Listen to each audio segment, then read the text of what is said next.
This video is sponsored by SBO Digital Marketing. Join SBO Digital Marketing work from home opportunity. Mobile based part-time jobs perfect for students, homemakers and job seekers. Skip பண்ணாதீங்க. பெரிய தப்பு. தினம் 300 ரூபாய் சம்பாதிக்க அரிய வாய்ப்பு. Instagram, Facebook பயன்படுத்த தெரிந்தால் போதும் content post and content publishing மூலமா தினம் 300 ரூபாய் சம்பாதிக்கலாம். இந்த வேலை செய்ய 5 நிமிடம் போதும். Work training support, group communication support, all language customer live chat support, முக்கியமா சொந்தமா ஒரு பிசினஸ் ஸ்டார்ட் பண்ற அளவுக்கு உங்களால கற்றுக்கொள்ளவும் முடியும், சம்பாதிக்கவும் முடியும். இந்த வேலை வாய்ப்பு வழங்குவது 5 வருடத்திற்கு மேல ரன் ஆகிட்டு இருக்க நம்ம தமிழ்நாட்டு company school of business organisation private limited. மேலும் விவரங்களுக்கு டிஸ்கிரிப்ஷன்ல கொடுத்திருக்க நம்பருக்கு வாட்ஸ்அப் பண்ணுங்க.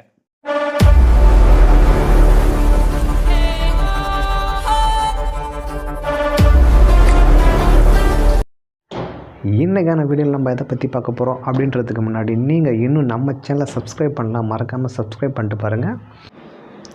இன்றைக்கான வீடியோவில் கூட்டுறவு பற்றின இம்பார்ட்டன்ஸ்லாம் பார்க்கலாம்.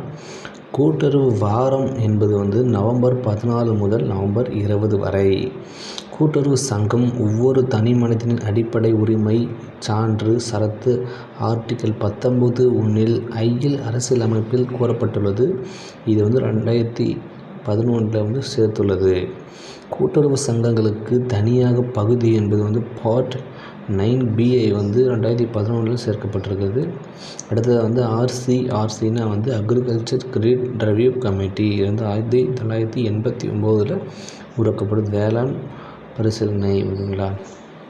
அடுத்ததாக பிரதம விற்பனை சங்கத்தின் விவகார எல்லை தாலுக்கா அளவில், அதாவது பிளாக் ஆஃபீஸ் அப்படின்னு சொல்லுவாங்க. அடுத்து 2 அடுக்கு முறையில் பற்றின பார்க்கலாம். மத்திய சங்கம், பிரதம சங்கம், நீண்டகால கடன்கள் அமைப்பு, விற்பனை கூட்டுறவு சங்கம், நிலவள வங்கிகள், சர்க்கரை ஆலைகள், நெசவாளர் கூட்டுறவு சங்கம், வீட்டு வசதி வாரியங்கள்லாம் 2 அடுக்கு முறையில் இருக்குது. அடுத்ததாக 3 அடுக்கு முறையை பற்றி பார்க்கலாம். மாநில கூட்டுறவு வங்கி, மாவட்ட மத்திய கூட்டுறவு வங்கி, பிரதம கூட்டுறவு சங்கம் அமைப்பு.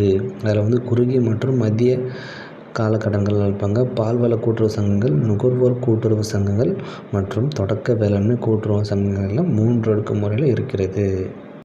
அடுத்ததாக இரட்டை விலை கொள்கை எந்த பொருளுக்கு நிர்ணயம் செய்யப்படுதுன்னா டோயல் பிரைஸ் தான் பார்க்கலாம்.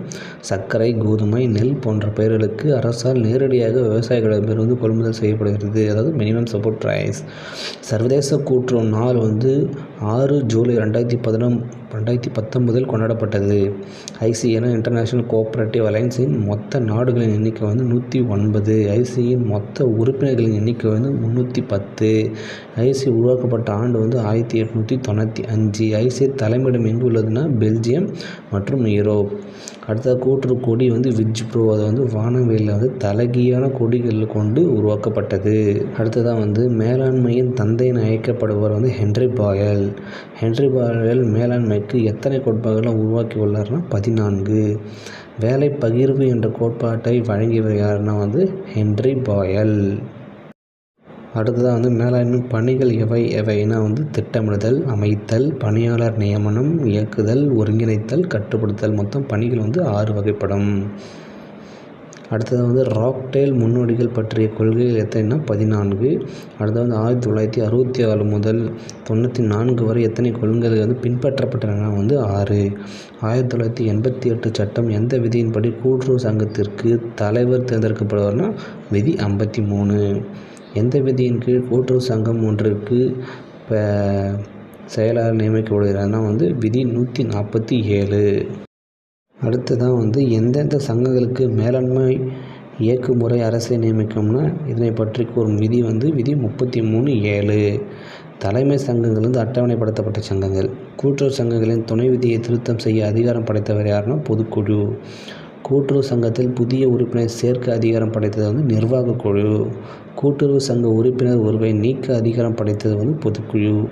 கூட்டுறவு சங்கம் ஒன்று தலைவரை தேர்ந்தெடுக்கும் அதிகாரம் படைத்த அமைப்பு நிர்வாக குழு. கூட்டுறவு சங்கத்தின் நிர்வாக முறை என்பது ஒரு மக்களாட்சி முறை. இரட்டை முறை அல்லது இரட்டை அறை இருப்பு முறை எந்த சங்கத்தின் தொடர்பு முறைனா நுகர்வோர் கூட்டுறவு சங்கம், பண்டகச்சாலை. மாநில கூட்டுறவுத்துறையின் தலைவர் கூட்டுறவு பதிவாளர். மண்டல அளவில் சங்க தலைவர் யாருன்னா மண்டல இணை பதிவாளர். கூட்டுறவுத்துறையில் சரக அளவில் தலைவர் யாருன்னா சரக துணை பதிவாளர். அடுத்ததாக வந்து கூட்டுறவில் யாருக்கு மேலே யார் கீழே இருக்காங்கன்னு சொல்லிட்டு பார்க்கலாம். ஃபஸ்ட்டில் வந்து கூட்டுறவு பதிவாளர், அவருக்கு கீழே வந்து மண்டல இணை பதிவாளர், அவருக்கு கீழே வந்து சரக துணை பதிவாளர், அவருக்கும் கீழே வந்து சார் பதிவாளர், அவருக்கு கீழே வந்து துணை சார் பதிவாளர், அவருக்கு கீழே வந்து முதுநிலை ஆய்வாளர், அவருக்கும் கீழே வந்து இலைநிலை ஆய்வாளர், கடைசியாக இலைநிலை ஆய்வாளராக இருப்பார்.